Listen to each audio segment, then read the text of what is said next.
Let's cut to the chase. Most people won't walk up to you and admit, "Hey, I don't like you."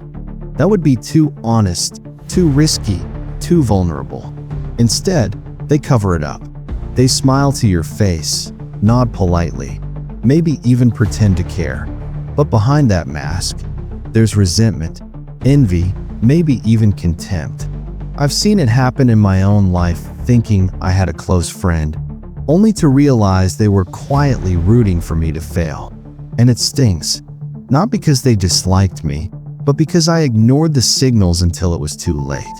The truth is, if you don't spot these subtle signs, you'll waste your energy on people who don't truly value you. So today, let's break down the 7 hidden signs someone secretly dislikes you, but pretends otherwise.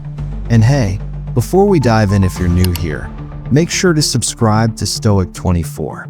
This channel is all about practical wisdom, self-respect, and navigating life with clarity. Alright, let's get into it. First, they constantly reframe your flaws as funny observations. We all know that person. The one who just loves to point out your little quirks, your occasional stumbles, the things that make you, well, you. And they always do it with a laugh and a "you know I'm just kidding, right?" It feels like playful ribbing, but let's not be naive. These aren't off-the-cuff jokes. They are precision-guided comments, carefully crafted to look like humor, but designed to slowly erode your confidence. I had a friend who did this relentlessly. My taste in music, the way I pronounced a certain word, my enthusiasm for a project, everything was material for their stand-up routine at my expense. I played along, thinking it was the price of admission for the friendship. But a pattern emerged. The jokes were never about my strengths, only my perceived vulnerabilities. It wasn't long before I started hesitating before speaking up, wondering if I was about to give them more ammunition. Here's the controversial heart of it. People who consistently joke about your flaws aren't trying to bond. They're testing boundaries. They are probing to see how much subtle disrespect you will tolerate. It's a power move, a way to establish a silent hierarchy where they are above you. And the most insidious part? They get a free pass because our culture says if you can't take a joke, you're the problem. But let's flip that script right now. There is immense strength in refusing to be the punchline. You deserve to be around people who celebrate your strengths and support you through your weaknesses, not those who use them as cheap entertainment. True connection doesn't require someone to be the clown. I had to learn this the hard way.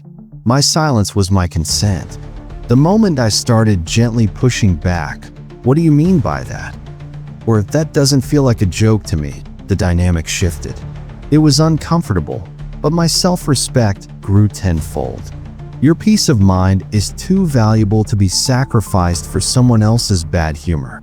Don't let their narrative of you become your own. Second, their compliments feel like insults. Ever received a compliment that didn't feel like a compliment? Something like, "Wow, you look good for once," or "That project turned out better than I expected from you." It sounds nice at first, but then there's that sting, that little dagger hidden inside the praise. And that's the giveaway. It wasn't about lifting you up. It was about reminding you of your supposed place beneath them. I remember finishing a piece of work I was genuinely proud of, and someone smiled and said, "Not bad for a beginner." It was framed as encouragement, but really?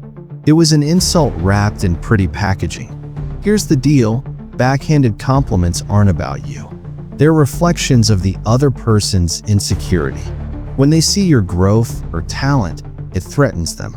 So instead of celebrating, they disguise their discomfort as praise. The next time this happens, don't swallow it silently. A calm, simple response like, "What do you mean by that?" puts the ball back in their court.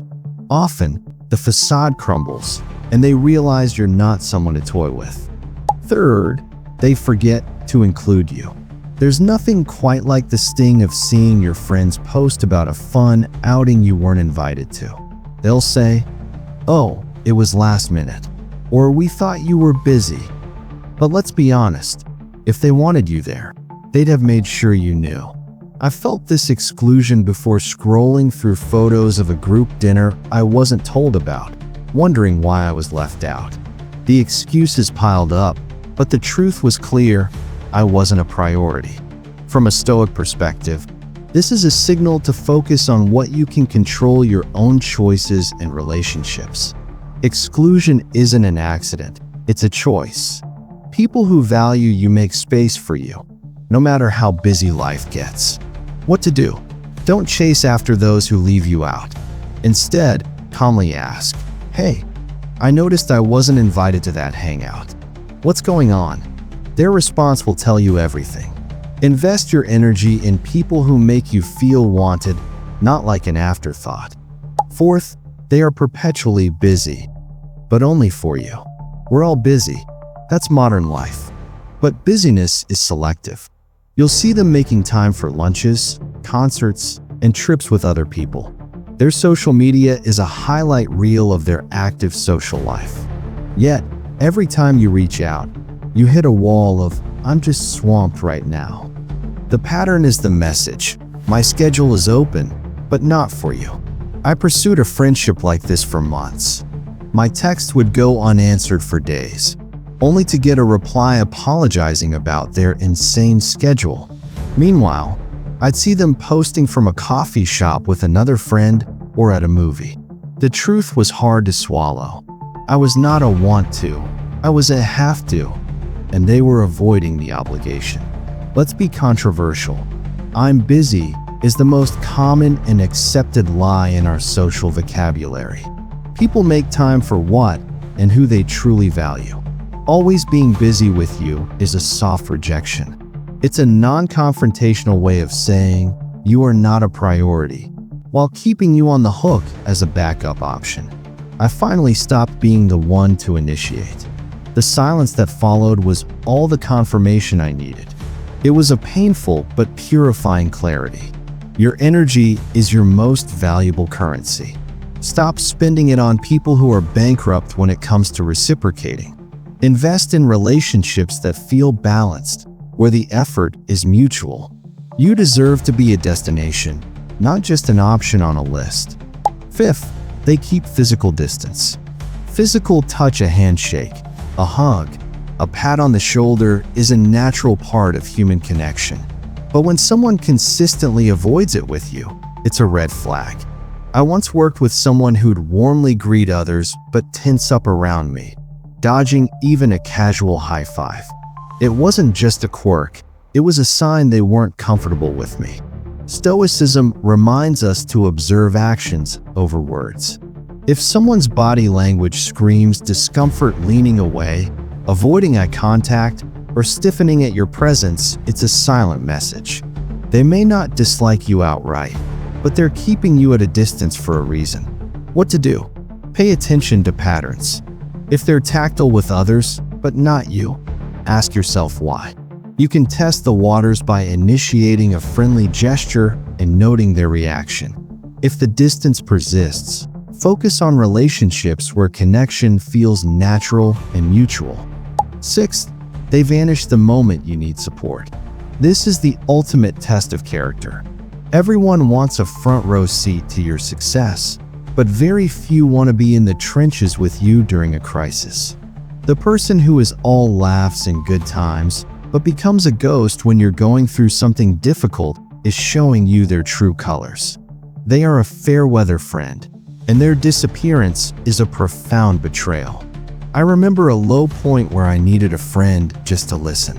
The people I expected to be there were suddenly too busy or would give vague, non-committal responses. Their silence was louder than any word. Meanwhile, they were actively engaged online, living their best lives. It wasn't that they didn't have time. They didn't have the emotional capacity or desire to hold space for my struggle. Here's the brutal, Stoic truth. Hardship is a filter. It separates the authentic from the artificial. People who disappear when you need them are not just unreliable.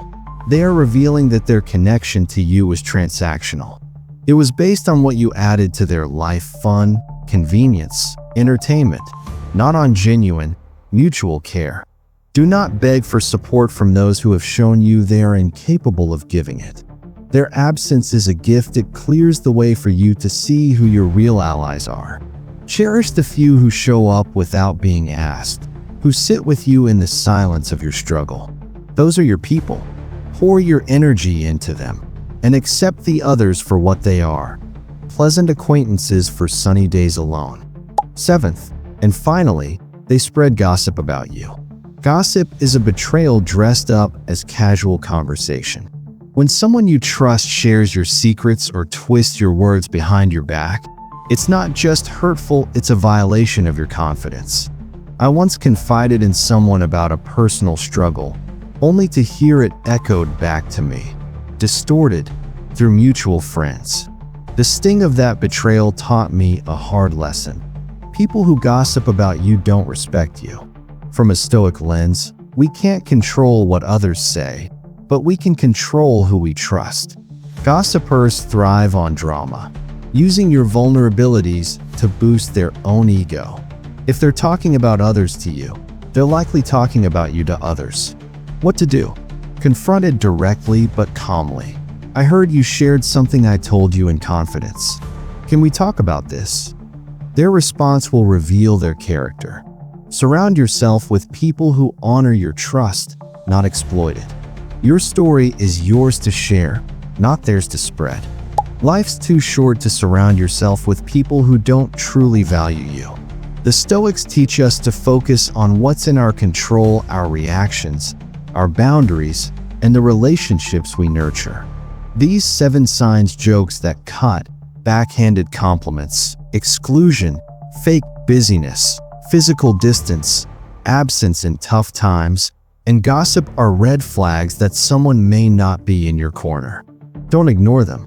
Instead, use them as a guide to build a circle of people who lift you up, respect you, and show up when it matters. If this resonated with you, hit that subscribe button for Stoic 24. We're here to help you navigate life with wisdom, strength, and clarity.